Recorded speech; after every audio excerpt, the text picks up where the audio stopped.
Captaincy ಮತ್ತೆ batting ವಿಭಾಗ ನಮ್ಮ ಇಂಡಿಯಾದ ಯಾವ ತರ ಇರುತ್ತೆ ಅಂತ ಹೇಳಿದ್ರಿ. ಬೌಲಿಂಗ್ ವಿಭಾಗದಲ್ಲಿ ಯಾರ್ಯಾರು ಇರ್ತಾರೆ ಮತ್ತು ಯಾವ ತರ ನಮ್ದು ಟೀಮ್ ಸ್ಟ್ರಾಂಗ್ ಇದೆ ಈಗ ಓವರಾಲ್ ಆಗಿ ಓವರಾಲ್ ಆಗಿ?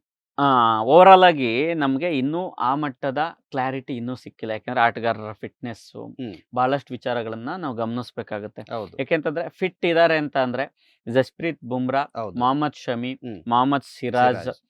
ಇವರು ಗ್ಯಾರಂಟಿ ಪಿಕ್ ಆಗ್ತಾರೆ ಸ್ಪೀಡ್ ಬೌಲಿಂಗ್ ಅಂತ ಬಂದಾಗ. ಹ್ಮ್. ಇನ್ನು ಅವ್ರ ಜೊತೆಗೆ ಅಡಿಷನಲ್ ಆಗಿ ಪ್ರಸಿದ್ಧ ಕೃಷ್ಣನ ಬಹಳ ವರ್ಷಗಳಿಂದ ಕನ್ಸಿಡರ್ ಮಾಡ್ತಾ ಇದ್ರು, ಗಾಯದಿಂದ ಹೊರಗಿದ್ರು. ಬಟ್ ಈ ಸಲ IPL ಅಲ್ಲಿ ತುಂಬಾ ಚೆನ್ನಾಗಿ ಚೆನ್ನಾಗ್ ಪರ್ಫಾರ್ಮ್ ಮಾಡ್ತಿರೋದ್ರೆ ಅವ್ರನ್ನ ಕನ್ಸಿಡರ್ ಮಾಡೋದ್ರಲ್ಲಿ ಡೌಟ್ ಇಲ್ಲ. ಹೌದು. ಕನ್ನಡಿಗರು ಈ ಸಲ ನೋಡಿ ಟೆಸ್ಟ್ ಟೀಮ್ ಅಲ್ಲಿ ಒಂದಷ್ಟು ಜನ ಜಾಸ್ತಿ ಇರ್ತಾರೆ. ಹಾ.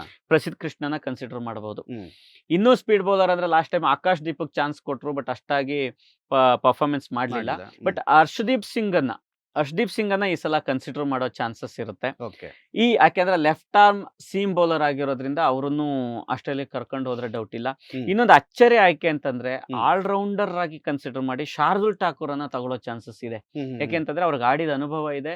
ಅವ್ರೇನು ಅದ್ಭುತ ಫಾಸ್ಟ್ ಸೀಮ್ ಸ್ವಿಂಗ್ ಬೌಲರ್ ಅಲ್ಲದೆ ಇರ್ಬೋದು, ಹಾ. ಬಟ್ ವಿದೇಶದಲ್ಲಿ ಆಡಿರೋ ಅನುಭವ ಇರೋದ್ರಿಂದ ಹ್ಮ್. ಶಾರ್ದುಲ್ ಠಾಕೂರ್ನ ಕರ್ಕೊಂಡು ಹೋದ್ರು ಡೌಟ್ ಇಲ್ಲ. ಹ್ಮ್. ಹಾರ್ದಿಕ್ ಪಾಂಡ್ಯ ಟೆಸ್ಟ್ ಆಡುವಷ್ಟು ಫಿಟ್ ಇದ್ದು ರೆಗ್ಯುಲರ್ ವಿದೇಶಗಳಲ್ಲೂ ಟೆಸ್ಟ್ ಅಲ್ಲಿ ಬೌಲಿಂಗ್ ಅಂಡ್ ಬ್ಯಾಟಿಂಗ್ ಮಾಡುವಂತಿದ್ರೆ ಅವ್ರು ಆಬ್ವಿಯಸ್ ಪಿಕ್ ಆಗ್ತಿದ್ರು. ಹ್ಮ್. ಬಟ್ ಅವ್ರಿಗೂ ಕೂಡ ಫಿಟ್ನೆಸ್ ಇಶ್ಯೂ ಇರೋದ್ರಿಂದ ನಿತೀಶ್ ಕುಮಾರ್ ರೆಡ್ಡಿಯನ್ನ ಅವ್ರ ಬದಲಿಗೆ ನಮ್ಮವರು ಕನ್ಸಿಡರ್ ಮಾಡ್ತಾ ಇದ್ದಾರೆ. ಹ್ಮ್. ಅವರು ಅದರಲ್ಲೂ ಕೂಡ ಫಾರಿನ್ ಪಿಚ್ಗೆ ಸ್ಪೀಡ್ ಆಲ್ರೌಂಡರ್ ನೋಡೋದ್ರಿಂದ ನಿತೀಶ್ ಕುಮಾರ್ ರೆಡ್ಡಿ ಸ್ಪೀಡ್ ಆಲ್ರೌಂಡರ್ ಆಗಿ ಹ್ಮ್.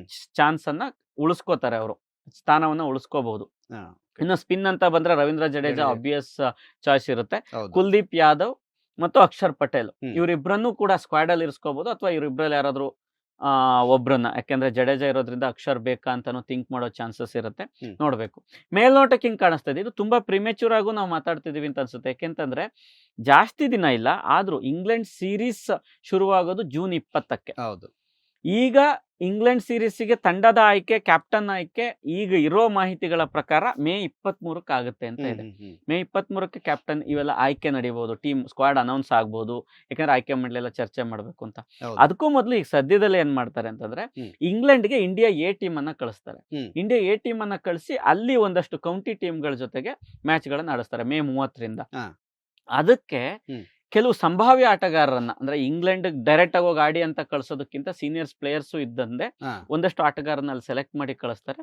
ಅದು ಈಗ ಸದ್ಯಕ್ಕೆ ಅನೌನ್ಸ್ ಆಗುತ್ತೆ. ಹಾ. ಅಭಿಮನ್ಯು ಈಶ್ವರನ್ ಕ್ಯಾಪ್ಟನ್ಸಿಯಲ್ಲಿ ಆಗಬಹುದು, ಯಾಕಂದ್ರೆ ಲಾಸ್ಟ್ ಟೈಮ್ ಕೂಡ ಅವ್ರನ್ನ ಒಂದಷ್ಟು ಕ್ಯಾಪ್ಟನ್ ಆಗಿ ಎ ಟೀಮ್ ಗಳನ್ನ ಮುನ್ನಡೆಸಿರೋದ್ರಿಂದ. ಹ್ಮ್. ಇಲ್ಲಿ ಯಾರ್ಯಾರನ್ನ ಪಿಕ್ ಮಾಡ್ತಾರೋ, ಹಾ. ಈಗ ಅಭಿಮನ್ಯು ಈಶ್ವರನ್, ಕರುಣ್ ನಾಯರ್ನ ಇಲ್ಲಿ ಪಿಕ್ ಮಾಡೋ ಹೌದು. ಚಾನ್ಸಸ್ ಇರುತ್ತೆ. ಇನ್ನು ವಿಕೆಟ್ ಕೀಪರ್ ಆಗಿ ಯಾರನ್ನ ನೋಡ್ತಾರೆ, ಯಾಕಂದ್ರೆ ಪಂತನ್ನೆಲ್ಲ ಅಲ್ಲಿ ಕಳಿಸೋ ಚಾನ್ಸಸ್ ಕಡಿಮೆ ಹೌದು. ಇರುತ್ತೆ. ಧ್ರುವ್ ಸೆಕೆಂಡ್ ವಿಕೆಟ್ ಕೀಪರ್ ಇರ್ತಾರಲ್ಲ, ಈ ತರ ಧ್ರುವ್ ಇವರೆಲ್ಲನ್ನ ಕಳಿಸ್ಬೋದು. ಫಿಟ್ನೆಸ್ ಅನ್ನ ನೋಡ್ಕೊಂಡು ಈಗ ಎಲ್ಲ ಫಿಟ್ ಇದ್ರೆ ರಜತ್ ಪಾಟಿದಾರ್ ತರದವರು, ಪಡಿಕಲ್ಲು. ಪಡಿಕ್ಕಲ್, ಈ ತರದ ಒಂದು ಬ್ಯಾಟ್ಸ್ಮನ್ ಗಳು ಮತ್ತೆ ಬೌಲರ್ ಗಳಲ್ಲೂ ಒಂದಷ್ಟು ಚಾನ್ಸ್ ತಗೋತಾರೆ. ಹಾ. ಎರಡನೇ ಹಂತದ ಬೌಲರ್ ಗಳನ್ನ ನೋಡಿ ಹ್ಮ್. ಅವರನ್ನ ಅಲ್ಲಿಗೆ ಕಳಿಸೋ ಚಾನ್ಸ್ ಇರುತ್ತೆ. ಎಕ್ಸ್ಪೀರಿಯನ್ಸ್ ಆಗ್ಲಿ, ಅಲ್ಲಿಯ ಪರಿಸ್ಥಿತಿಗೆ ವಾತಾವರಣಕ್ಕೆ ಹೊಂದ್ಕೊಳ್ಳಿ, ಪಿಚ್ ಅರ್ಥ ಮಾಡ್ಕೊಳ್ಳಿ, ಈ ತರದ್ದು. ಹ್ಮ್. ಇನ್ನೇನಾದ್ರೂ ಅಚ್ಚರಿಯ ನಿರ್ಧಾರದಲ್ಲಿ ಹಾ. ಅಜಿಂಕ್ಯ ರಹಾನೆನ್ ಏನಾದ್ರು ವಾಪಸ್ ಕರೀತಾರ, ಓಕೆ. ಯಾಕೆಂದ್ರೆ ಮಿಡ್ಲ್ ಆರ್ಡರ್ ತುಂಬಾ ಅನನುಭವಿ ಆಗ್ಬಿಡುತ್ತೆ, ಹ್ಮ್. ವಾಪಸ್ ಕರೀತಾರ, ಅಥವಾ ಶ್ರೇಯಸ್ ಅಯ್ಯರ್ ಅಂತವ್ರಿಗೆ ಎ ಟೀಮ್ ಅಲ್ಲಿ ಸೆಲೆಕ್ಟ್ ಮಾಡ್ಬಿಟ್ಟು ಹೋಗಿ ಪ್ರಾಕ್ಟೀಸ್ ಮಾಡ್ಕೋತಾ ಇರಪ್ಪ ಅಂತ ಕಳಿಸ್ತಾರ. ಹ್ಮ್. ಇದು ನಮಗೆ ಈಗ ಸದ್ಯದ ಕುತೂಹಲ.